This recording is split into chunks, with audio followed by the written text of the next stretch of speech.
কবর প্রতিদিন ডাক দিয়ে বলে, আনা বাইতুদ দুধ। প্রত্যেকের কবর প্রত্যেককে ডেকে বলে, ও আল্লাহর বান্দা, জানো আমি পোকামাকড়ের ঘর, পোকামাকড়ের ঘর। তুমি তো সেই বান্দা যে একটা মশা কানের পাশ দিয়ে উড়ে গেলে তোমার ঘুম বন্ধ হয়ে যায়, চোখ মিলে যায়। একটা মশার গুনগুন আওয়াজ সহ্য করতে পারো না। একবার কয়েল, একবার অ্যারোসোল, একবার মশারি, এরপরেও তুমি চাও যে একটা মশাও যেন আমার কানের কাছে গুনগুন না করে। তো 5 ঘন্টার ঘুমের জন্য, 6 ঘন্টার ঘুমের জন্য বান্দা এই যত্ন নিলা, অনন্তকাল কিংবা বছরের পর বছর কবরের যে ঘুম দিবা, পড়ে থাকবা সেই ঘরে, পোকা মাকড়ের ঘর, সেই ঘরে তুমি ঘুমাইবা কেমনে, থাকবা? আমার বাপ, আমি থাকবো কিভাবে? আমি থাকবো বলে? ভাবেন, আমিও ভাবি, আপনিও ভাবেন। আমার অনুরোধ রইল, নওজোয়ান, নিজেরে বরবাদ করে দিও না বাপ, নিজেরে শেষ করে দিও না, নষ্ট করে দিও না, কষ্ট পাইবা বাপ। একদিন কবরে তোমার 14 গোষ্ঠীর কেউ থাকবে না, একদিন হাসরের ময়দানে তোমার পাশে কেউ থাকবে না, তুমি শুধুই একা। আল্লাহ তাআলা বলছেন, বান্দা আমি এত বড় কোরআন নাজিল করলাম, তারপরে আর কি বললে তুমি ঈমান আনবে? আর কেমনে বলতাম আমি? নবীজি জিজ্ঞেস করবে, খোদার কসম নবী জিজ্ঞেস করবে, উম্মত 23টা বছর আমি দিন রাত কাঁদছি রে উম্মত, তুই জানোস না উম্মত আমি তোর জন্য কি পরিমাণ কাঁদছিলাম। সারাটা রাত আমি কেঁদেছি, তায়েফের পাথরের আঘাতে আমার পিঠ ছিদ্র ছিদ্র করে ফেলছে, আমি ক্ষুধার কষ্টে পেটে পাথর ভাঙছি, আমার ঘরের চুলায় আগুন জ্বলে নাই, আমি দান শহীদ করে সারাটা দেহ রক্ত মাখা হয়ে বেহুশ হয়ে উহুদের প্রান্তরে পড়েছিলাম, এত কাঁদলাম, এত রক্ত ঝরাইলাম, 23 বছরের বিনিময়ে উম্মত আমি বুঝি তোর কলজাটা নরম করতে পারলাম না। কি বলবেন ভাইয়া? এই ছেলেরা, বাপ, কি বলবা তোমরা? বলো দোস্ত। আল্লাহ আমাদেরকে বুঝ দান করে। আমরা অনেক আসছো, মাশাআল্লাহ, আল্লাহ তোমাদেরকে উত্তম বিনিময় দান করে। সব ছেলের কাছে বন্ধু, যদি পারি, যদি বলতা, হাত জোর করে বলতাম, সেজদা দিও, তুমি নামাজ পড়ো, নিজেরে নষ্ট করো না, নিজের আখলাক, নিজের চরিত্র, নিজের জিন্দেগির কদর করো ভাই, নামাজ পড়ো, নিজেরে ভালো রাখো। অশ্লীলতা, বেহায়াপনা, নোংরা ছবি, নর্তকীর নাচ, জিনা, ব্যভিচারের দৃশ্য দেখো না বাবা, দেখো না। একটা নারী দরকার, মনের মধ্যে নারীর প্রতি আকর্ষণ, সেটা আল্লাহ তাআলা পূরণের ব্যবস্থা রাখছেন বাবা। বিবাহের হালাল ব্যবস্থা আল্লাহ রাখছেন। মানুষের প্রত্যেক চাহিদা পূরণের জন্য যিনি চাহিদা দিয়েছেন তিনি পূরণেরও ব্যবস্থা রাখছেন, ঠিক কিনা বলেন? ক্ষুধার চাহিদা আল্লাহ দিছেন, তো আল্লাহ তাআলা রিজিকও তো দিছেন। তৃষ্ণার চাহিদা আল্লাহ দিছেন, তো পানিও তো আল্লাহ দিছেন। যে যৌবনের চাহিদাও আল্লাহ দিছেন, তো সেটার জন্য হালাল বিবাহের ব্যবস্থাও তো আল্লাহ তাআলা রাখছেন। তো নষ্ট হয়ে যাওয়া কেন? নিজেরে বরবাদ করে দেওয়া কেন ভাই? আমার আল্লাহ যেন জিজ্ঞেস করছে, হায় আমার ইমানদার মা, আমি না তোমারে মুসলমান বানাইলাম? তোমারে না আমি সর্বশ্রেষ্ঠ রাসূল দিলাম? নবী মুহাম্মদ সাল্লাল্লাহু আলাইহি সাল্লামের চাইতে সর্বশ্রেষ্ঠ রাসূল আর কেউ আছে? কোরআনের চাইতে দামি কোনো কিতাব আছে? ইসলামের চাইতে দামি কোনো ধর্ম আছে? আল্লাহ তাআলার চাইতে বাদ দিয়ে আর কোনো মালিক আছে? তো আল্লাহ বলেন, আমি তোমার মালিক, আমার নবী মুহাম্মদ সাল্লাল্লাহু আলাইহি সাল্লাম তোমার রাসূল, কোরআন তোমার কিতাব, ইসলাম তোমার ধর্ম। অতএব তুমি কেন ভুল পথে যাইবা বান্দা? তুমি নামাজ পড়বা না কেন?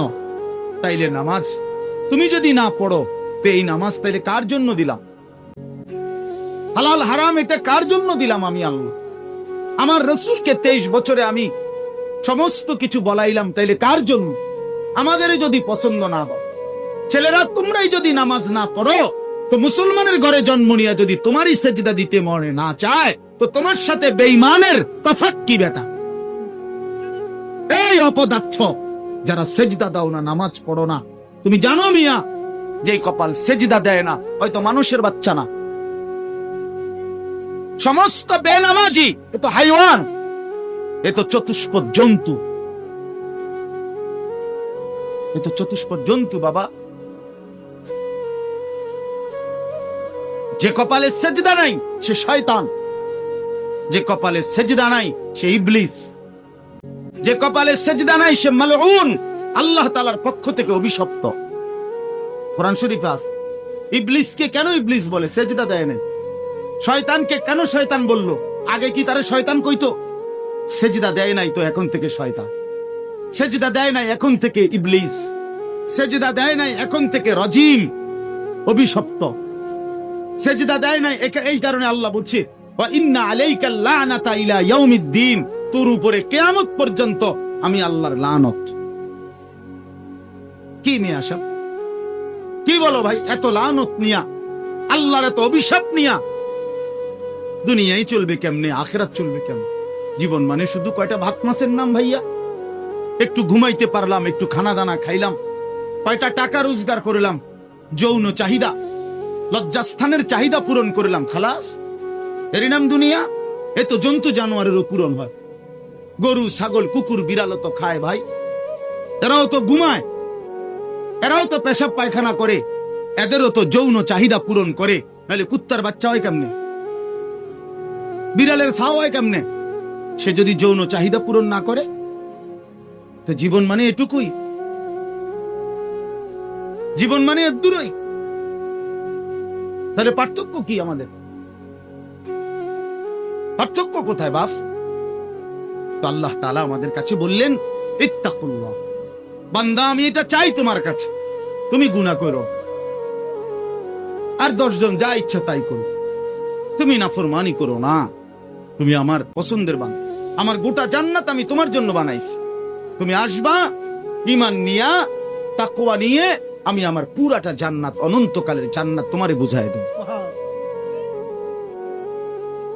তোমারে বুঝায় দেব। এজন্য ভাই, দোস্ত আমার, বন্ধু আমার, আমি অনুরোধ, আমার কথা শেষ, আমি এতটুকু কথাই বললাম, গুনাহ ছেড়ে দেই। কেন মিথ্যা বলবেন? কেন নামাজ পড়বেন না? কেন সেজদা দিলেন না বাপ? আল্লাহ তাআলার সাথে এখানে একটা কথা আছে, লাস্টের আয়াত আমি শুনাইতেছি আপনাদের, বড় সাংঘাতিক একটা কথা আল্লাহ তাআলা বলছেন, আপনি শুনেন। তো আল্লাহ তাআলা আমাদের এখানে শুনাইছে, তোমরা যারা যারা আমার মুত্তাকি বান্দা হবা, তোমরা যারা গুনাহ থেকে বেঁচে থাকবা, নেক আমলে অভ্যস্ত থাকবা, আমার ওয়াদা ইন্নাল মুত্তাকিনা ফি যিলালিন ওয়া উয়ুন, আমি আল্লাহ তাআলা আমার সমস্ত মুত্তাকি বান্দাকে জান্নাতের ছায়াতেই রাখবো। সুবহানাল্লাহ। উয়ুন, জান্নাতের নহর, দুধের নহর, মধুর নহর, মদের নহর, পানির নহর, 4টি নহর বেষ্টিত জান্নাতের মধ্যেই আমি তাকে 24 ঘন্টা থাকতে দেব। সুবহানাল্লাহ। ওয়া ফাওয়াকিহা মিম্মা ইয়াশতাহুন, আল্লাহ তাআলা বলেন, এবং আমি আমার মুত্তাকি বান্দাকে তার চাহিদা মতো সমস্ত ফল ফলাদি, খাদ্য আহার্য আমি তাকে জান্নাতে দান করব। কুলু ওয়াশরাবু হানিআম বিমা কুনতুম তা'মালুন, আল্লাহ তাআলা জান্নাতি বান্দাকে পুরা জান্নাত দেখাইয়া, কোটি কোটি নাজ ও নিয়ামত দেখাইয়া আল্লাহ বলবেন, বান্দা আরামসে নিশ্চিন্তে তুমি এই জান্নাতের যা মন চায় খাও, পান করো, বিমা কুনতুম তা'মালুন, তোমার সারা জিন্দেগীর আমলের বিনিময়, ওই যে কষ্ট করে নামাজ পড়েছো, রোজা রেখেছো, সেজদা দিয়েছো, তাহাজ্জুদ করেছো, দান সাদকা করেছো, হজ করেছো, গুনাহ থেকে বেঁচে থাকছো, বিন নারী দেখো নাই, জিনা ব্যভিচারে যাও নাই, মদ জুয়ার আড্ডায় যাও নাই, সুদের টাকা খাও নাই, হারামের টাকা রোজগার করো নাই, বেপর্দা চলো নাই, আল্লাহ বলে বিনিময়ে আজ তোমার সমস্ত আমলের বিনিময়ে আমি আল্লাহ পুরা জান্নাত খুলে দিলাম, তোমার যা মন চায় তা আরামসে ভোগ করো। সুবহানাল্লাহ। ইন্না কাযালিকা নাজজিল মুহসিনিন, আল্লাহ বলেন এভাবেই আমি সমস্ত নেককার বান্দাদেরকে বিনিময় দিয়ে থাকি। শুধু তোমারে না, পুরা জান্নাতের সকলকে দেখো আমি আল্লাহ তাআলা ভরপুর নিয়ামত দিয়ে পূর্ণ করে দিয়েছি। আমার ভাই, অতএব আমরা বোকা না। আমাদের মসজিদের ইমাম সাহেবরা 8,000 টাকা 10,000 টাকা ইমামতিতে চাকরি করে, খোদার 30 দিন কষ্ট করে চলে। বোকা এই কারণে না, বোকা না ভাইয়া। আপনারা ভাত মাছ খাইয়া যদি বড় হন, তো মোল্লা মুন্সি ওনারা কি সিরা খাইয়া বড় হইছে? তো ও তো বোকা না বাপ। কেমনে সুদে টাকা নিলে, কিস্তিতে টাকা নিলে কেমনে কি করলে দুনিয়া আরো কামাই করা যায়, এটা না বুঝার কি আছে? বুঝে সবাই, কিন্তু কেউ আখেরাতের ভয়ে ছেড়ে দেয়, কেউ আখেরাতকে ভুলে দুনিয়ার নাফরমানিতে লেগে যায়। এই হলো তফাৎ। বুঝে না এমন না। তো আল্লাহ তাআলা বলেন, এবার দেখেন এই শেষ কথা, ওয়াইলুন ইয়াউমাইদিল লিল মুকাদ্দিবিন। আল্লাহ তাআলা বলেন, সমস্ত মিথ্যাবাদী, নাফরমান, পাপী, তাদের জন্য কিয়ামতের দিন অনেক বেশি দুর্ভোগ, লাঞ্ছনা, আযাব। এই কথাইটা একটা জিনিস খেয়াল করেন, ওয়াইলুন ইয়াউমাইদিল লিল মুকাদ্দিবিন। আল্লাহ তাআলা বলেন, মিথ্যাবাদীরা, ও আমার নাফরমান বান্দারা, ইয়াউমাইদিন, সেদিন কিয়ামতে তোমাদের জন্য খুব বেশি লাঞ্ছনা, আযাব অপেক্ষা করছে। এই কথাইটা এই সূরাটার মধ্যে মোট 50টা আয়াত। এই 50 আয়াতের মধ্যে 10টা আয়াত এই কথাইটা বারবার বলছে। এক কথা বা 10 বার বলছে এই আয়াতে, ওয়াইলুন ইয়াউমাইদিল লিল মুকাদ্দিবিন, ওয়াইলুন ইয়াউমাইদিল লিল মুকাদ্দিবিন, ওয়াইলুন ইয়াউমাইদিল লিল মুকাদ্দিবিন। এই কথাইটা বলছে বারবার। মিথ্যাবাদী, নাফরমান, তোমাদের জন্য সেদিন দুর্ভোগ, দুর্ভোগ, দুর্ভোগ, দুর্ভোগ, লাঞ্ছনা, আযাব, আযাব। এখন দেখেন, এইবার এই একটা সাংঘাতিক কথা শুনেন। আল্লাহ বলেন, কুলু ওয়া তামাত্তাউ কালিলান ইন্নাকুম মুজরিমুন। এই যে আমরা দুনিয়াতে ইমানদার, নাফরমান, নেককার, পাপী সবাই খায়, দুনিয়া সবাই ভোগ করে না? কি বলেন না? ডাকলেও দুনিয়া খাইতেছে, না ডাকলেও দুনিয়া খাইতেছে। কাফের, বেঈমান, হিন্দু, বৌদ্ধ, নাস্তিক, মুরতাদ, বেনামাজি, বেহায়া, বেপর্দা, সুদখোর, ঘুষখোর, হারামখোর, জিনাখোর, ব্যভিচারী, মদখোর, নেশাখোর, গাঁজাখোর, ফুট্টাখোর, বাবাখোর, ডাইলখোর, ইয়াবাখোর, হারামখোর, সব বেঈমান খাইতেছে কিনা দুনিয়া? তো আল্লাহ তাআলা বলে, কুলু ওয়া তামাত্তাউ কালিলান। এই নাফরমান, কিছু সময়ের জন্য দুনিয়ার মধ্যে খা, ভোগ কর, ইমন, কিন্তু মনে রাখিস তুই কিন্তু নাফরমান, তুই কিন্তু পাপী। আমি কিন্তু তোরে ছাড়বো না। কবরের প্রথম রাত থেকে হাসরের ময়দানে আমি দেখবি তুই বান্দা আমি কত কঠিন, কত কঠোর। তোরে আমি দেখাবো। ভাত খাইতে লইছে, খাও। ভাত খাইতে লইছো, খাও বান্দা। এখানে আটকামু না। এখানে আমি জানোয়াররাও আটকাই না, আমি জন্তু জানোয়াররাও খাইতে দেই। তোরে দিতাম না কেন বেটা? খা বেটা। কিন্তু ইন্নাকুম মুজরিমুন, মনে রাখো, 7টা বাজে নাস্তা করতে বসছো, আল্লাহ যেন ডাক দিয়ে বলে, বেঈমান, খা, ঠিক আছে নাস্তা, কিন্তু মনে রাখিস ফজরের নামাজ পড়স নাই। আমি হিসাব রাখছি। রাত 10টা বাজে খাইতে বসছো, বেঈমান, ঠিক আছে খা, কিন্তু মনে রাখিস এশার নামাজ পড়ো নাই। ঘর করলা, ফার্নিচার বানাইলা, ঠিক আছে থাকো, তো মনে রাখো এগুলো সুদের টাকা। এগুলা কাস্টমারের ঠকাইয়া, মিথ্যা বইলা, ওজনে কম দিয়া, ওই টাকা আমি জানি, আমি বান্দা দেখব। ওয়াইলুন ইয়াউমাইদিল লিল মুকাদ্দিবিন। আবার বলতেছে আল্লাহ, মিথ্যাবাদী, নাফরমান, তোমাদের জন্য বড় বেশি দুর্ভোগ, লাঞ্ছনা, আযাব, তোমাদের জন্য আযাব। এই জন্য আল্লাহ তাআলা বলছেন।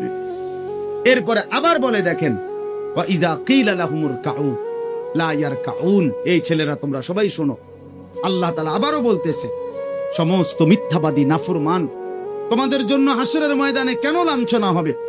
এর প্রধান কারণ, ওয়া ইযা কিলা লাহুমুর কাউ লা ইয়ারকাউন, যখনই বলা হতো নামাজ পড়তে, যখনই বলা হতো রুকু করতে, যখনই বলা হতো সেজদা দিতে, লা ইয়ারকাউন, আল্লাহ তাআলা বলেন সে রুকু করে না, সেজদা দেয় না, নামাজ পড়ে, নামাজ পড়ে। আল্লাহ বলেন, আমি এতবার বললাম, এতবার বললাম, একটা দিনে 5 বার মসজিদে আজান বলি। একটা মহল্লায় শুধু একটা মসজিদ না, এক এক ওয়াক্তে এক একজনের কানে কমপক্ষে 10টা মসজিদ থেকে আজানের আওয়াজ আসে। ঠিক কিনা বলে? কি রে বান্দা, এত শক্ত হইলি কেমনে বান্দা? আমার এত বড় আসমান ও জমিন দিয়া, এত বড় কায়নাত দিয়ে বান্দা আমি তোকে লালন পালন করলাম, বিনিময়ে তুমি একটা সেজদাও দিলা না। 365 দিনে খোদার একটা বছর কোনো দিন ফজরের নামাজ পড়লা না। এ কেমন জিন্দিগি বা? এত এত কঠিন মানুষ কেমনে হয়? এত পাষাণ মুসলমান কেমনে হয় না বলেন?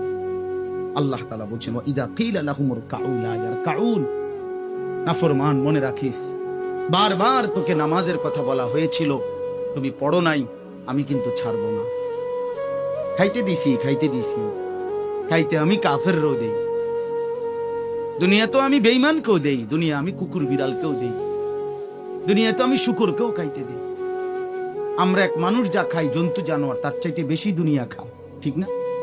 হ্যাঁ, বইয়ে আছে, গবেষকদের কথা হলো একটা হাতি একদিনে 250 কেজি খাবার খায়, 90 লিটার পানি পান করে। আপনি পারবেন?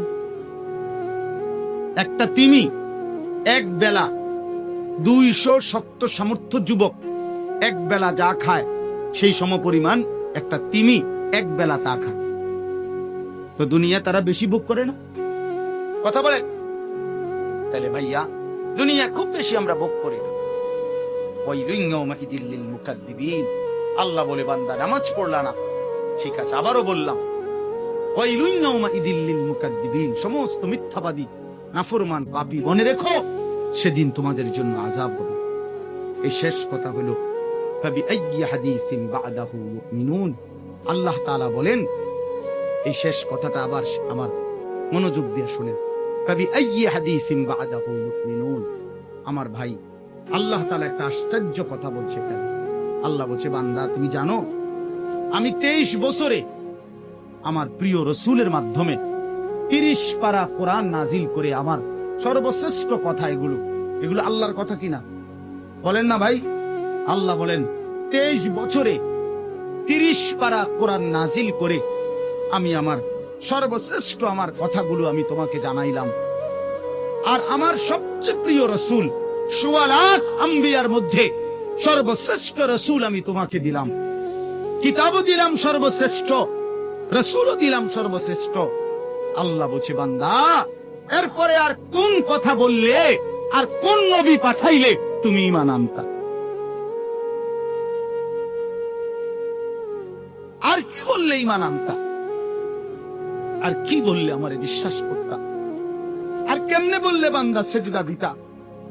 আর কতগুলো কথা বললে বলেন? এই জন্য নওজোয়ান, আমার অনুরোধ রইল, নওজোয়ান, নিজেরে বরবাদ করে দিও না বাপ, নিজেরে শেষ করে দিও না, নষ্ট করে দিও না, কষ্ট পাইবা বাপ।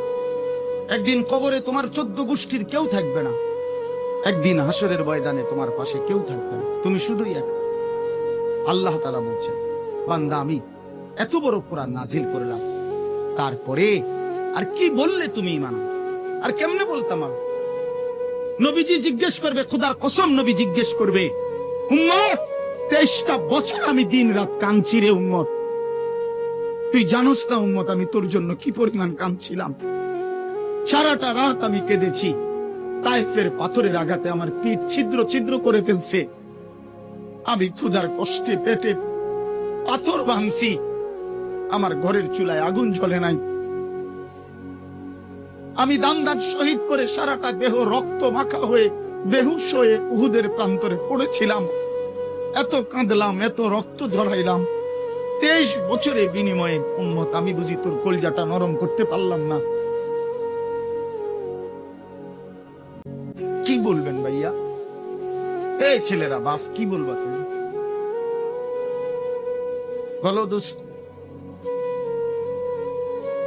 আল্লাহ আমাদেরকে বুঝ দান করে, আল্লাহ আমাদেরকে ফিকির দান করে, আল্লাহ তাআলা আমাদের সবাইকে কবুল করে। বাস্তব কথা হলো, মাহফিলটা আসলে অনেক ভিতরে, আমার ডায়েরিতে লেখা কসবা, আর এটা এতটা ভিতরে আমি কল্পনাও করতে পারি নাই। আগের থেকে যদি আমার জানানো থাকতো যে এটা এত ভিতরে, তাহলে আমার এতটা কষ্ট হইতো না। আমার আরেকটা মাহফিল আছে মাধবপুর, মিরপুর, আমি কখন যাবো, কিভাবে যাবো, আমি কিছুই বুঝতেছি না। আমি ভাবছি অল্প একটু জায়গা হবে কসবা, এটা এতটা ভিতরে, এতটা ভাঙ্গা রাস্তা। আমার এটা ভাঙ্গা হওয়া অপরাধ না, আমার আগে জানাইলে আমি আর একটু আগে আসতাম, আরো আগে রওনা দিতাম। এই কারণে আমি আর সময় দিতে পারলাম না। আন্তরিকভাবে আমি দুঃখ প্রকাশ করছি। আবার যদি আল্লাহ কোনোদিন তৌফিক দেয়, আবার আসবার চেষ্টা করবো, আল্লাহ যদি নসিব রাখে। আপনারা সবাই মনোযোগ দিয়ে সুন্দরভাবে মৌলানার বয়ান শুনেন, আল্লাহ তাআলা আপনাদের এই মাহফিল, এই মাদ্রাসা, নওজওয়ান সাথী তোমরা অনেক আসছো, মাশাআল্লাহ, আল্লাহ তোমাদেরকে উত্তম বিনিময় দান করে। সব ছেলের কাছে বন্ধু, যদি পারি, যদি বলতা, হাত জোর করে বলতাম, সেজদা দিও তুমি, নামাজ পড়ো, নিজেরে নষ্ট করো না, নিজের আখলাক, নিজের চরিত্র, নিজের জিন্দেগির কদর করো ভাই, নামাজ পড়ো, নিজেরে ভালো রাখো। অশ্লীলতা, বেহায়াপনা, নোংরা ছবি, নর্তকীর নাচ, জিনা, ব্যভিচারের দৃশ্য দেখো না ভাই, দেখো না। একটা নারী দরকার, মনের মধ্যে নারীর প্রতি আকর্ষণ, সেটা আল্লাহ তাআলা পূরণের ব্যবস্থা রাখছেন না। বিবাহের হালাল ব্যবস্থা আল্লাহ রাখছেন। মানুষের প্রত্যেক চাহিদা পূরণের জন্য যিনি চাহিদা দিয়েছেন তিনি পূরণেরও ব্যবস্থা রাখছেন। ঠিক কিনা বলেন? ক্ষুধার চাহিদা আল্লাহ দিছেন, তো আল্লাহ তাআলা রিজিকও তো দিছেন। তৃষ্ণার চাহিদা আল্লাহ দিছেন, তো পানিও তো আল্লাহ দিছেন। যৌবনের চাহিদাও আল্লাহ দিছেন, তো সেটার জন্য হালাল বিবাহের ব্যবস্থাও তো আল্লাহ তাআলা রাখছেন। তো নষ্ট হয়ে যাওয়া কেন? নিজেরে বরবাদ করে দেওয়া কেন ভাই আমার?